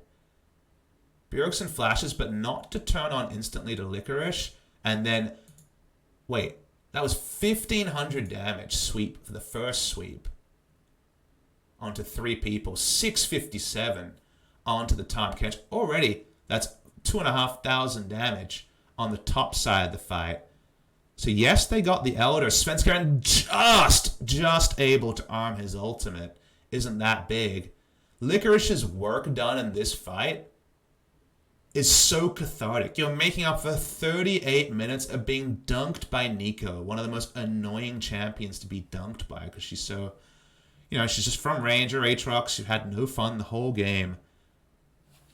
That is Aatrox's nerfs not mattering so much in the late game. Very squishy setup, and it's all about the flank spot here.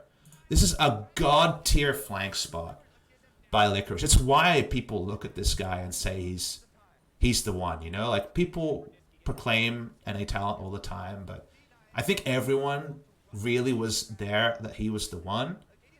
And that's why. Let's try and focus on what else happens in this fight, because watch how much damage Bjergsen and Sven can do. Just Licorice alone, but to a lesser degree Niski, stop their threats from doing anything. So the role of Licorice this game, who got dunked on all side lane, was to stop Bjergsen and Sven doing damage. That's 20,000 gold worth of damage down the drain. God tier fight. Just unbelievable.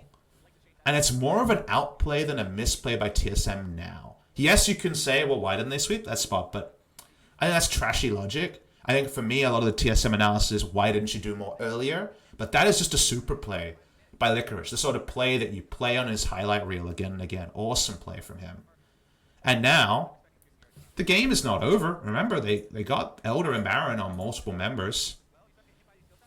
And yet they still don't win, which we find out how that happens. So, as Sherlock Holmes, you're like, aha, I see something, but tell me more.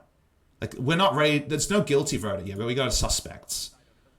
So they roll into bot side. They seem very insistent on playing. They got some flank vision. They're not going to get flanked this time. That's unlikely. Still playing 4-1. Minion wave far away, so obviously Broken Blade right now isn't really doing anything. Bjergsen walks up. Shouldn't have walked up there. the 1-for-1. But the problem now is you're getting C9 to actually get in positions that would never should have been possible. So C9, let's just look over this fight, because this is obviously the fight that C9 won the game on. Why does it happen? The minion wave is far, so it's very weird for Broken Blade and Bjergsen to go mid with no minion wave. They're not going to be able to take down the turret, right? Oh, the minion wave's still there. I should apologize. So the minion wave was there. I couldn't tell because of the minimap. So they're trying to combo onto this minimap. This minion wave here. This 3-2 configuration is really weird. So the bigger problem here is it's a 3-2 configuration with a minion wave when Bjergsen and Broken Blade both don't have flash, and they only know where Niski and Sneaky are. So that leaves Kindred, Aatrox, and Galio alive. Galio has flash. That's something that should have been communicated. We talked about how this comp from TSM puzzled us because it wasn't Fiora and a 4-man unit. It felt more like a 5-man unit. We already know now it's not a 5-man. It's 2 people in mid and 3 people bot. And what should be impossible is what they find here. As they just load in there, Licorice just front doors them down because... Is Acadian with them? Acadian's... So what I don't understand here is that Varus is being escorted by Gragas and Tom Kench, the 2 bodyguards of this team, in the bot side, when they've already got the inhibitor down. And remember, you got the last dregs of Baron buff. Your primary goal is to get inhibitor turrets. Like, it doesn't matter if you have Baron or not for inhibitors most of the time. And both bodyguards are in the lane with just 1 carry and with just an inhibitor. So this is just terrible lane assignment. Like, it doesn't do anything. Like, carries are out of position here. Like, this setup is really bad on this side, and that's why this play happens, because both bodyguards are there, and it turns out if there's no bouncer, then the big beefy dudes just get to decide everything. If you were at a club with no bouncers, pretty sure you could tell which people were going to get their way and which ones weren't. And Licorice just rolls straight in the front line. Yeah, the first Devour is used when Varus has no health, caught in transition. A comp that plays one lane with Elder and Baron just kind of contrived to be the worst of the sum of their parts. This is like a Freak of Freaks 2019 roster composition moment. And they just lose. Yeah, unfortunately, what we learned here, the Sherlock Holmes, is that it's a moment of madness at the end game especially, but the VOD review for this series, for TSM, should show that they were not as proactive with their early game draft and strong lanes. That's kind of something that's always been the case in NA, inability to use counter picks. But these weren't counter picks, right? These were just power picks with strong laning phases. They didn't get quite enough, but they still got the 29-minute Baron and the second Baron, and they still made some pretty good fundamental calls. But then, with limited Baron buffs, they don't group. They have both bodyguard champions, the double disengage in the lane with the Varus when they already had inhibitor turret there. And then, of course, mid lane gets front doored by big beefy boy Aatrox. Hard carry performance by Licorice. So yeah, a super play by Licorice to get them back in the game. And then a mistake by TSM on the lane assignments. But this was a really interesting game. Like, this wasn't a low-level game. Like, people are really ready to flame NA. There was some big mistakes made here, but they're VOD reviewable mistakes. And so many of the things for TSM, who are the ones you have to talk about more, because they're the team that needs to actually, make the plays because of the kind of draft they have. As we'll pause here with our boys Kobe and Flowers. You guys are live right now, guys. See you later, Mr. Captain Flowers. What you learn here is TSM did a lot right, but weren't assertive enough as a 5-man unit to take more around Rift Herald earlier in the game, and could have definitely made more lose-lose scenarios, and then just make a straight-up mistake at 42 minutes. Counter-argument is, don't allow the game to go 42 minutes. Like, this game should have been done pre-30, or at least done and dusted pre-35, right? Like, pre-30, gold lead of 8,000 plus, and then done and dusted. That didn't happen. Second Baron comes in, Aatrox super play, makes it not even. Like, it's still TSM with the buff and more advantages. But it should never have been allowed to happen. And then they just make the stuff up macro at the end. So I think communication and playing as 5 chess pieces that someone can order around is where TSM was lacking there. For C9, I think they got away with a pretty bold draft. They got a lot of losing lanes and then needed a super play to win. So I don't live as C9 and be like, yes, we did it. But they have that magic, you know? The magic that was Vitality-esque at Worlds is still there for C9. And that's kind of been my favorite thing about C9, because I think they always get that Worlds buff, right? And people always, you know, they say, oh yeah, but they're at Worlds, so they're going to play well. Kind of like Gen G before this year.